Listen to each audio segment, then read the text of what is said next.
That's great to see everybody. Welcome, welcome. Good morning or afternoon, wherever you might be. I am in Boulder, Colorado. So we're going to dive right in. This, as you may know, is a double parsha, Tazria and Metzora.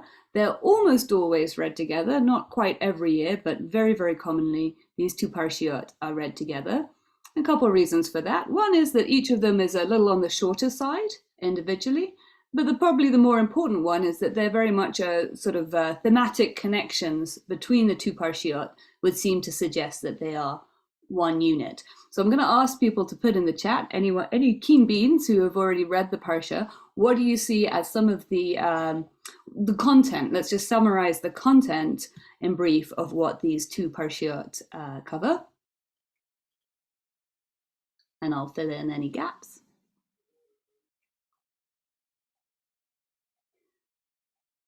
So someone says nida, which is the laws. So some of the laws around menstruation. Someone says purity.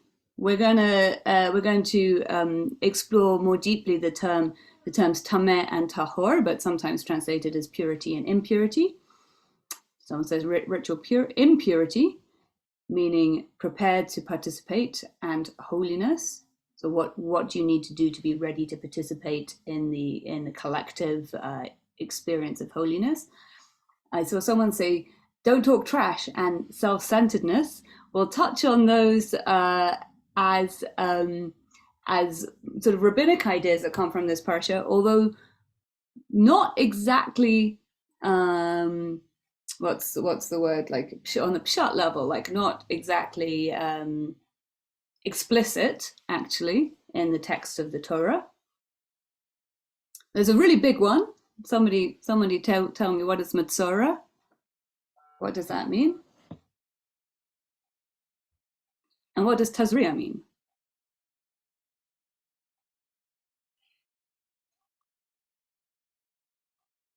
So I'm sure some folks are typing it in right now, but I'm going to tell you what I think. Tazria means basically childbearing, and that's where this parsha begins, with some of the rituals following childbirth, both for the mother and for the child.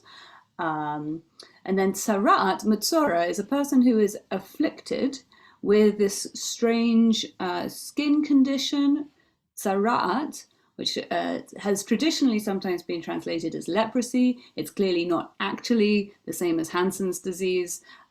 Some say it may be more like psoriasis, and you can hear there's a possible linguistic connection between tzara'at and psoriasis. It can get better. And also it doesn't just affect the body, it can affect not just the skin or the hair, but also clothing and even the walls of the house. So it's clearly not quite like any condition that we can directly identify. And then someone already mentioned menstruation. We also have irregular bleeding outside the time of menstruation, and also ejaculation of semen.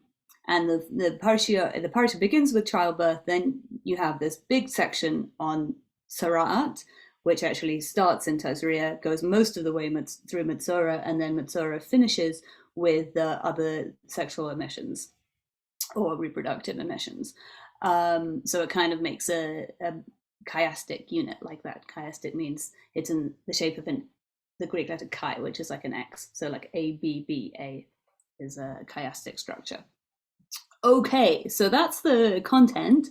So what are some of the thematic connections between these parashiot, or between these different ideas? Just to kind of summarize, Tanya says inclusion and exclusion in the holy sanctum. Okay, so both of these conditions, or all of these conditions, are things that put one into a sort of liminal status where you don't go into the sanctuary, but what's more, actually in the case of the Metzora, you have to go live outside of the camp. So there's inclusion and exclusion. It's beautiful. Defilement and purification. So as I said before, we're going to dive in a minute to these terms of Tuma and Tahara, sometimes translated as defilement and purification, but maybe not quite that simple. There's a connection possibly with death. Sickness is adjacent to death. birth is also adjacent to death, both in that birth is very dangerous, pregnancy is very dangerous, and also that, because we bring new people into the world, some of us we're mortal beings. It's all part of a cycle. We have to die and make space for the next generations. Retreat and healing. Okay, so both of these topics obviously have a close connection to the needs for healing. Beautiful.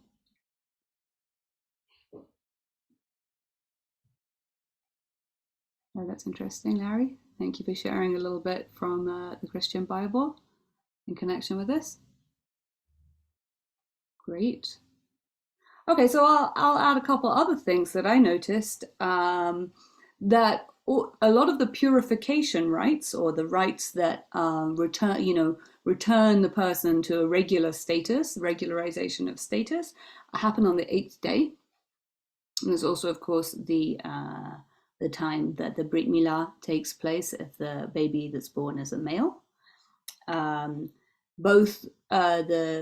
of these people have periods of quarantine or separation, as people pointed out, and there are also similarities in the rituals that are used to return them to regular status, including in particular this idea of having two birds or two beasts that are sacrificed. One is sacrificed for the sanctuary, one is sacrificed for the wilderness, or set free into the wilderness, kind of resonant with the Yom Kippur ritual, which we may be familiar with the two goats, right? So there's some interesting similarities in the priestly rituals. Again, it's the priest who's doing these things. So the whole book of Leviticus means about the Levites, which means the people who are the sort of professional servants of God and the professional servants of the people who act in this intermediary role. So again, both these parashot reinforce the status of the priests, who we need priests to do these rituals.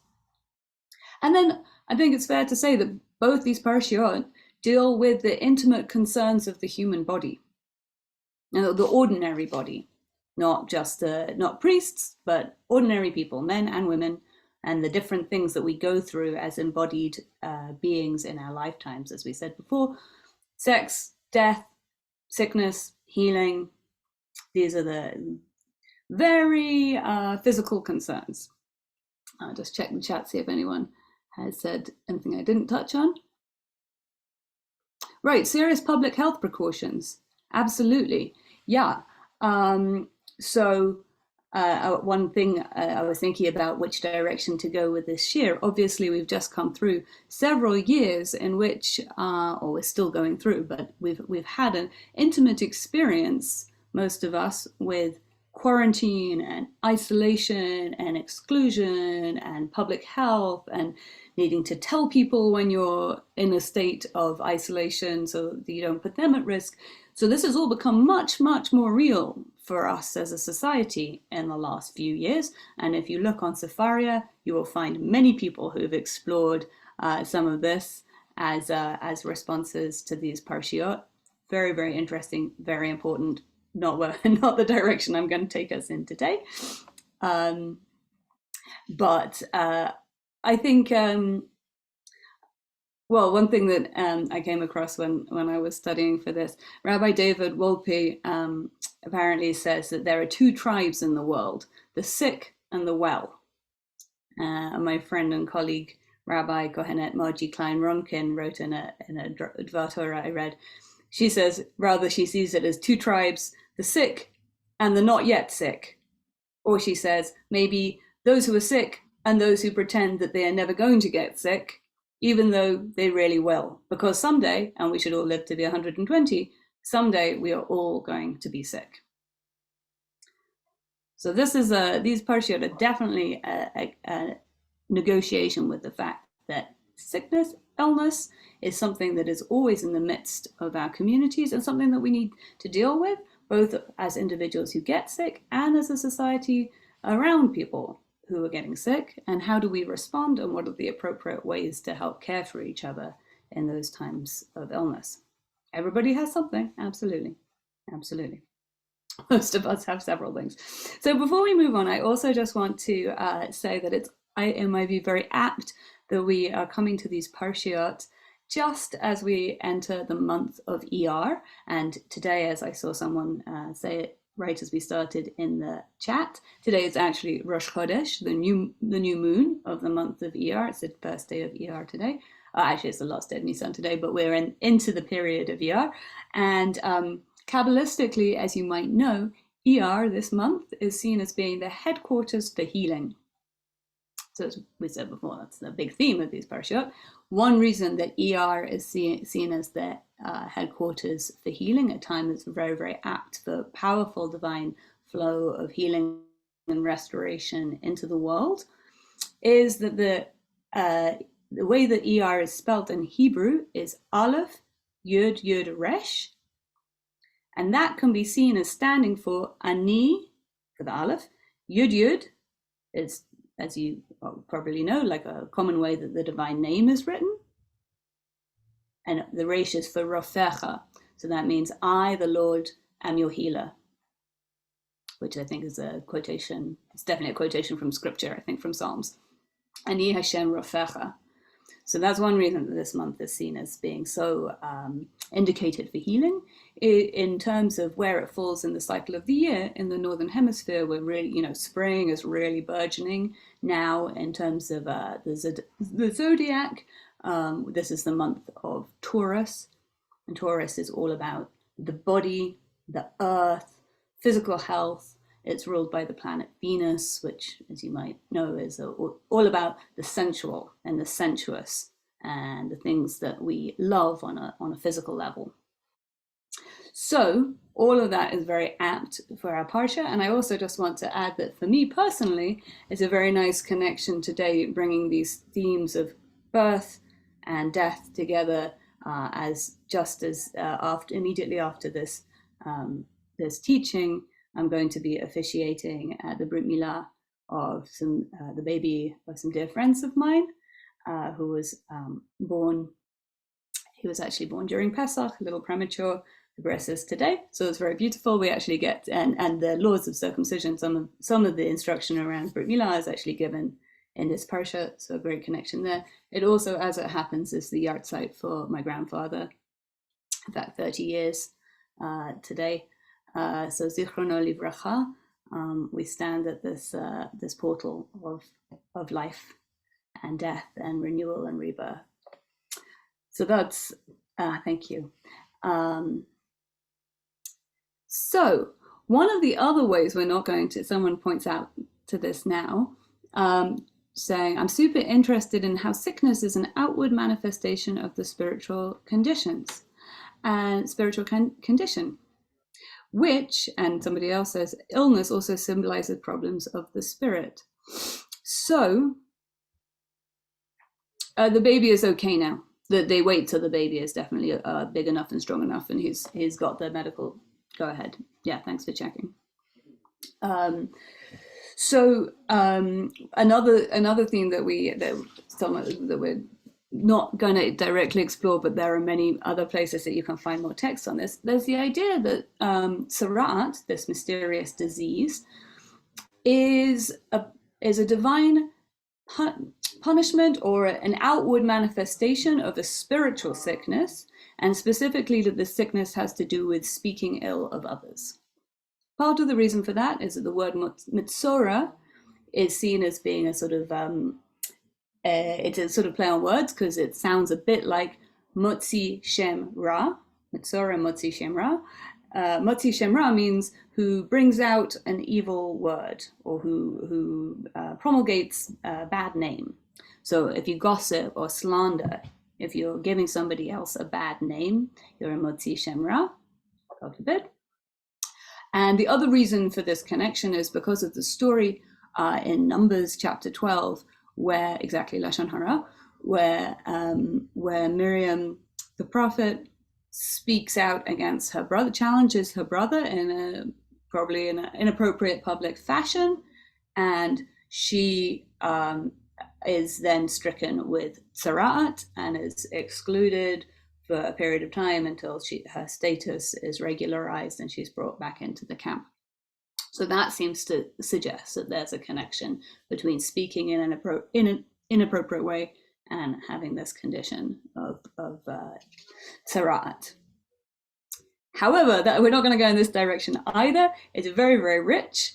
But what to me, I think I want to dive into for the short time that we have together today is a little bit more exploration of these concepts of Tuma and Tahara. Right, exactly. She becomes pale. It says that she becomes like a flaky as like with tzaraat like snow is the language that it uses, kasheleg, like snow, which is also incidentally the same thing that happens. If you remember when Moses at the burning bush, it's told he asks for a sign, and God says, "Put your hand in your cloak and pull it out," and the hand comes out, and he's afflicted with tzaraat, kasheleg, same thing. He has this flaky skin like snow. So it also seems to be potentially a symbol of divine favor at times, or divine election, or direct communication from God in some way, at any rate. So that's an interesting connection to note. We've already said that tameh and tahor, or the abstract nouns of Tuma and Tahara, might be translated as pure and impure, or some people even say clean and unclean, which I really don't like, or actually impure and pure, or unclean and clean, which I really don't like the idea of unclean and clean, because I don't think this has to do with physical cleanliness in any way. We can maybe say it has to do with a certain spiritual cleanliness, arguably. But so that's traditionally often translated as impurity and purity. But does anybody else have a translation that they like? Great. Gail says ready and unready, ritually ready or ritually unready, or ritually fit and prepared for participation. So that's another translation I've heard that I like, because it's not a value judgment in the same way as saying impure. It's just saying not appropriate, appropriate. Unready, ready. Okay, very nice. You could say, Greta says, fit and vulnerable or in need of care. So when we're in a state of Tuma, it's that we need support. Very nice. Anybody else have a translation that they like for Tuma and Tahara? Okay, at this point, I'm going to ask you, Mara, please, to share the pages document, to share the screen. Or actually, I guess I can share the screen. Oh no, I can't. Here we go. So here we see at the top another translation I came across when I was preparing that I like is focused versus big picture. You see we're in the first source up at the top here. Focused versus big picture. And then another understanding that we're going to explore a bit more today is cyclical and changing versus eternal. There isn't a link, but I think Mara may be able to post the whole document itself as a PDF or as a pages document. Possibly, I'll let her deal with that. So Rabbi Phyllis Berman writes for the Shalom Center. This is a drash that she wrote a few years ago. This is where this understanding of focused versus big picture comes from, which I thought was pretty interesting. And I wonder if somebody would like to read this source for us aloud. You can put your little icon hand up so that you jump to the front of the screen.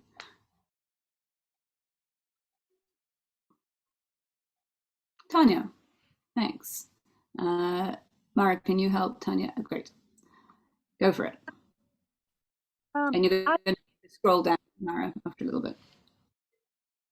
My experience as a mother, I remember very clearly that indeed there is a period of time right after you've given birth that you want and need to be separated from the community. Your community narrows down to the baby right in your arms and at your breast, and there isn't, for some period of time, another world except for that child. Then I begin to think about other moments in our lives when that kind of closed, focused attention happens as well.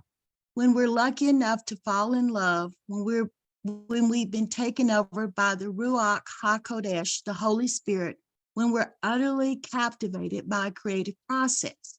So I begin to think that indeed there are two kinds of holiness. There is the holiness of such complete concentration and narrow focus, like a laser beam of light, that we can't look out into the larger world. And there's the holiness where we are so imbalanced that we can see out into a much broader world, handle multiple worlds simultaneously. Then I began to understand a little bit more about these words, Tahor et Tameh. I began to think that Tahor refers to those holy times in our lives when our focus is broad, when we begin to see the whole picture, and Tameh is about that holy time when the focus is narrow and we can see only the immediate concern that's right at hand for us. During the biblical era, people became tameh, narrowly focused, through contact with the dead body, through sexual coupling, through administration, through birthing, and with certain skin diseases. The subject of the rest of the Torah portion. In actual practice, becoming tameh meant that a person did not enter the temple area, the most communal and collective of all holy spaces, until going through a ritual of transmutation. Thank you so much, Tanya. Beautiful. So interesting, right? This is where this idea that I pulled out of focused and big picture comes from. And in Rabbi Berman's view, both of these are types of holiness. It's not that one is unholy and the other is holy.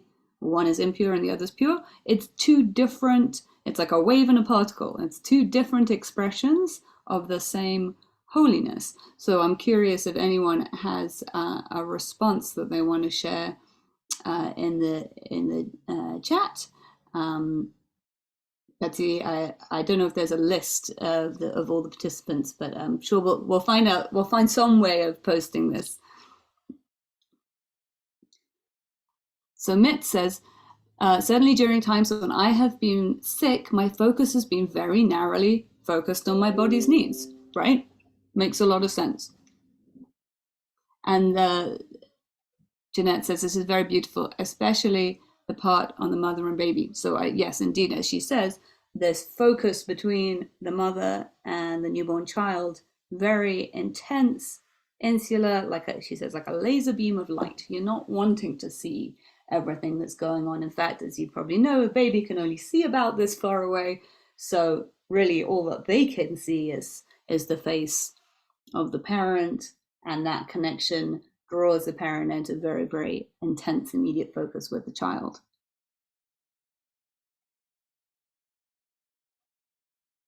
So Mara's reassuring us that all will be well in terms of getting the source sheets. Anybody else has anything they want to say about this?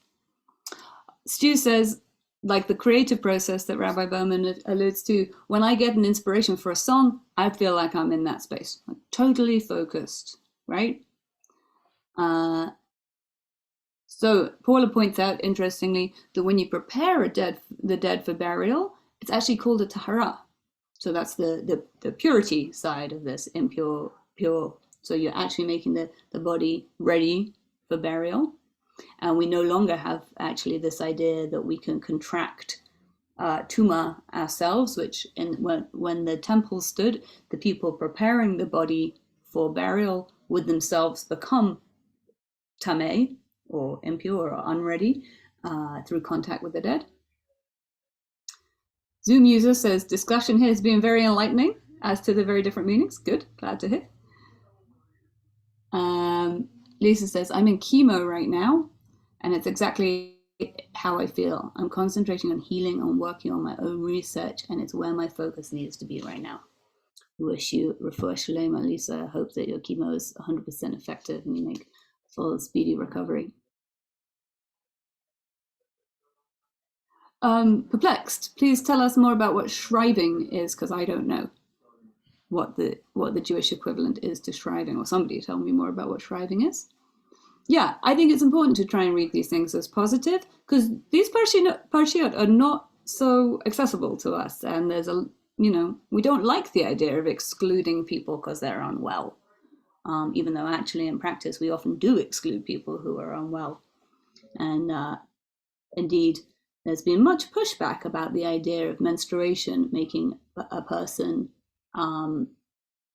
unready or spiritually unfit.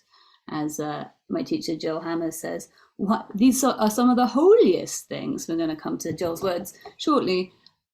These are some of the very holiest things, contact with birth and with death. How can they be excluded from what is seen as being, the realm of the sacred? Right.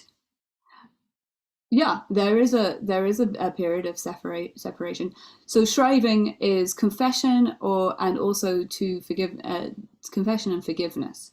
So I think there are parallels obviously in the role of the priest, of having someone who's a sort of professional intermediary who can do this work, and also that there is a ritual, or there is a series of rituals to normalize or re-regularize someone who's been in an outside or liminal status. So certainly I see a direct connection there. Yeah. Okay, so there's an element of mystery to all of this. We have to accept that we don't really know what any of this means, but it's important, so we study it. Let's read the next sources on. Mari, could you scroll down for us for a sec?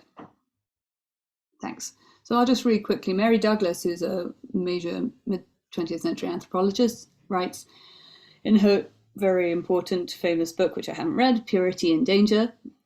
Danger lies in transitional states. Simply because transition is neither one state nor the next, it is undefinable. The person who must pass from one to another is himself or herself in danger and emanates danger to others. From an anthropological perspective, she studied lots of different societies. The danger is controlled by ritual, which precisely separates the person from their old status, segregating them for a time, and then publicly declaring their entry into their new status. So I think it's interesting to look at these, all of these things as being anthropologically not unique by any means, and about trying to deal with the uncanny and the uncertainty in life. We might say similarly, having a mezuzah on the door. The doorway is the very definition of the liminal space, that all transitions are seen as potentially dangerous and in need of protection. So I think that's an important lens to see things through. And then somebody else like to read for us this next text. I don't think this is a direct quote. I heard this in a teaching from Rabbi Professor Rachel Edelman discussing Mary Douglas. So I think this is Professor Edelman's summary. But could somebody read for us this source number 4? Dr. G, you have to unmute first. Okay. Thank you. Leviticus as a whole uses the simple idea of covering to build up a series of analogies for atonement. Kapara, which literally means covering. From the skin covering of the body to the garment covering the skin, to the house covering the garment, and finally to the tabernacle itself, which is a layered house of God.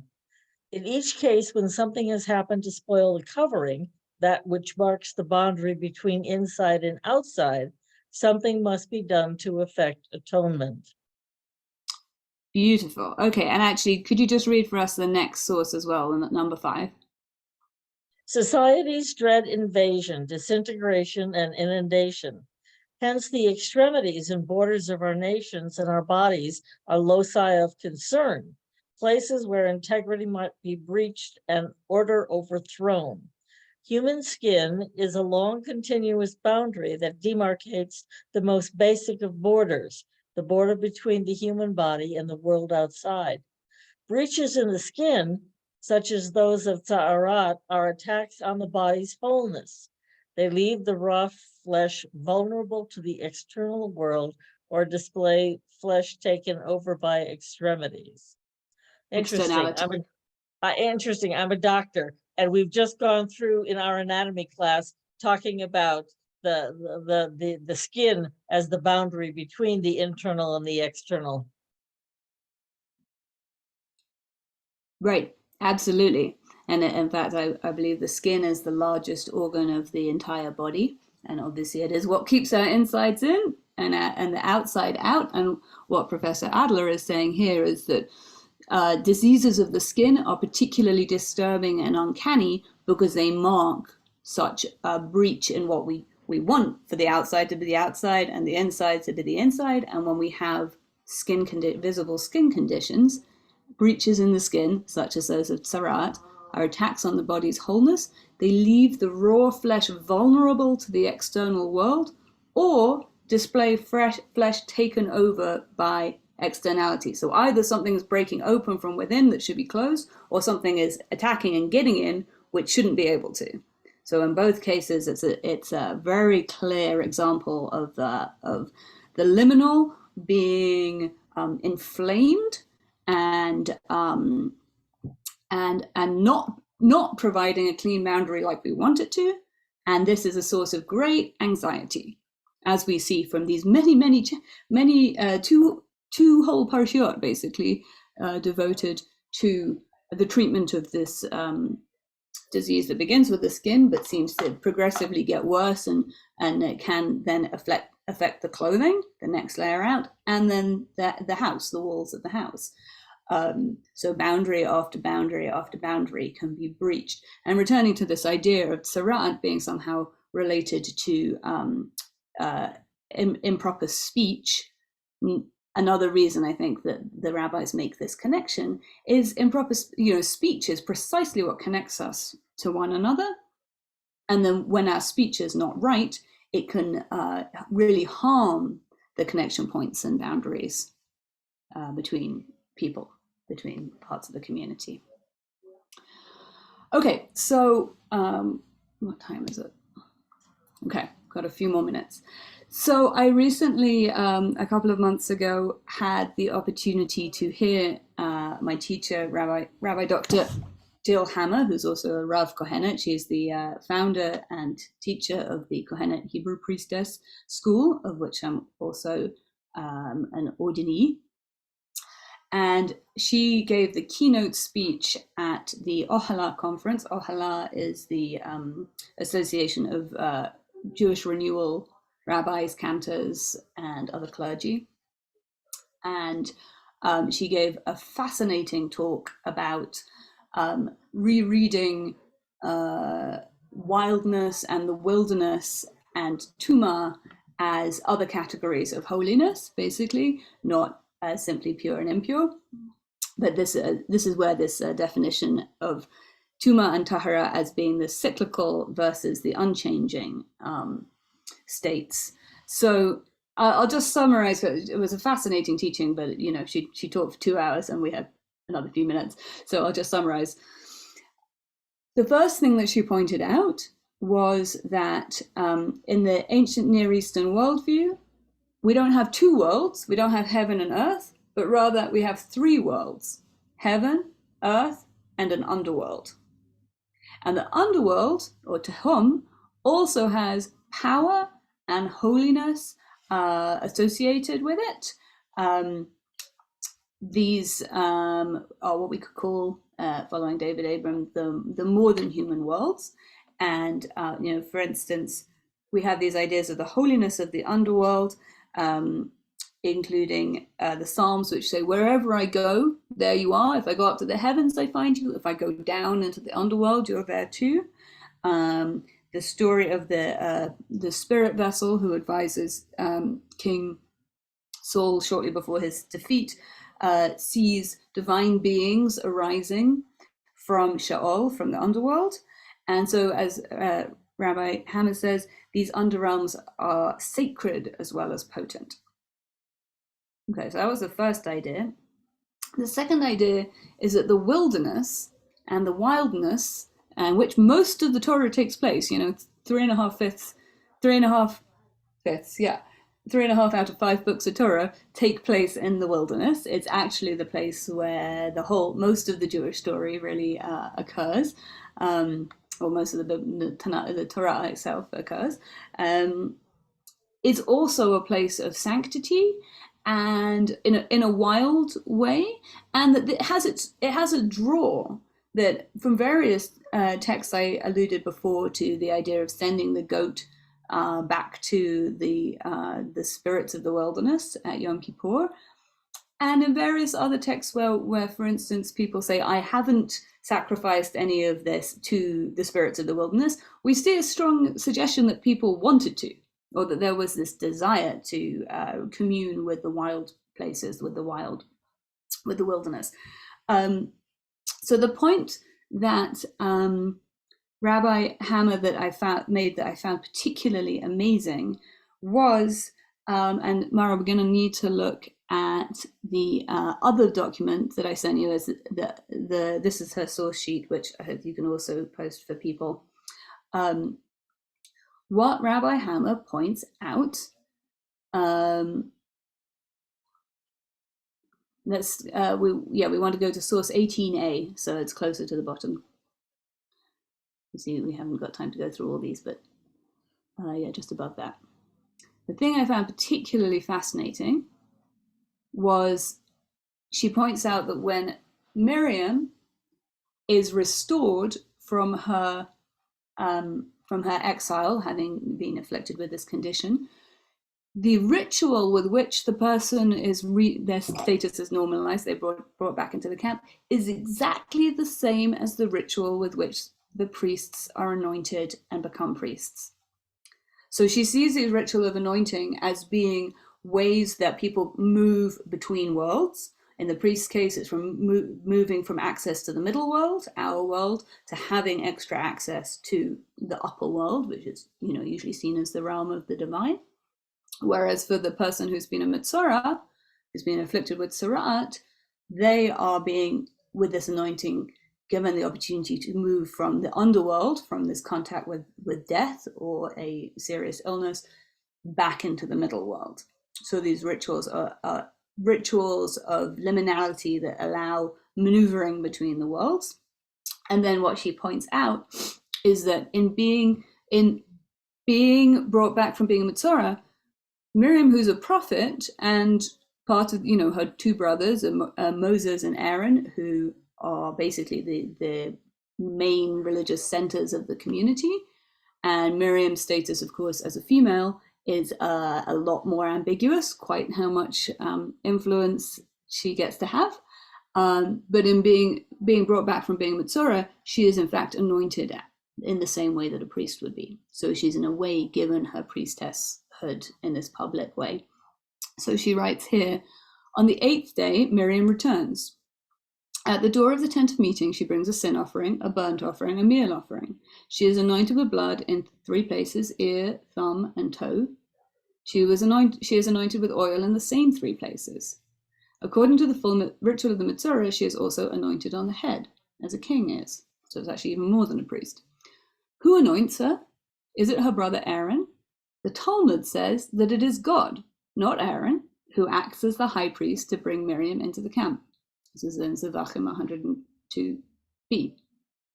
One wonders if this midrash, in the Talmud, subconsciously recognizes a spiritual equality the text cannot acknowledge. Pretty interesting, right? If you'll scroll down for us, let's keep going. Yeah, let's keep going. Let's go to the bottom source here from Parashat Chukah. So we're short on time, so I'll just read this. To my understanding, Tuma, or impurity or unreadiness, is a later priestly concept imposed on the feeling of eeriness of being between worlds. When you encounter death, birth, fertility, and illness, you are between the worlds. Something is being brought into being, or something is leaving. You are in a liminal state, a state of change that is frightening and sacred. That's a different state from the state of the shrine, which is timeless. So one way of looking at this is that in the Torah, there are 2 kinds of sacredness. There's timeless sacredness, which is called Tahara, or purity. And there's life and death sacredness, liminal sacredness, which is called impurity, or Tuma. Over time, liminal sacredness got removed from the area of the sancta, the holy places, and regarded as dangerous. Right? Kind of fascinating, amazing. You may be familiar with the term reading against the grain. That is to look at a familiar text or source or idea from a new angle and understand it in new ways. As such, I think it's probably no coincidence that all of the teachers, thank you very much, Tanya. I would get a Nobel Prize for Torah study. Thank you. Sorry, that threw me off. So I think it's probably no accident that, that all the teachers we've studied today are females. I think that as we're positioned differently in relation to the tradition, and we see things from different angles. We heard from Rabbi Berman reflecting on her own experience as a mother, having undergone childbirth. And from Rabbi Joel Hammer, who is a major teacher in terms of feminist reevaluation and new approaches for women to Torah and Jewish tradition. So we have only 2 minutes right now, but I want to just open the chat and the opportunity for folks to just chime in with anything that's bubbling up right now. Wish we had time in person and a lot more opportunity to discuss. Oh, and I'll just read out some that strike me. Greta says, it seems like we're wrestling with our own porousness here. Exactly. Yeah, we are porous beings and we wish we weren't.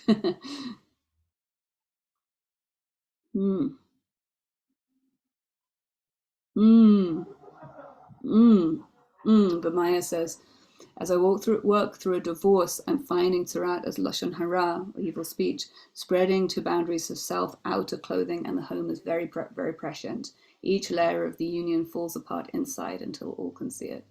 So sorry to hear you're going through such a painful, difficult time, but Maya, wish you strength and courage and support to keep walking the path and doing what's right in challenging situations. Yeah. Yes.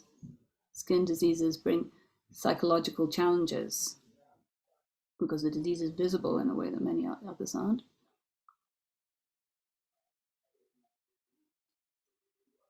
All right. Well, thank you everybody for the kind words and many great avenues for more study. I wish everybody both a Shabbat Shalom and a Chodesh Tov. May all of us receive in this Chodesh Iyar the healing that we most need, inside and outside, personal and collective. Thank you, everybody. Shabbat Shalom, Chodesh Tov. Shabbat Shalom. Bye. See you soon.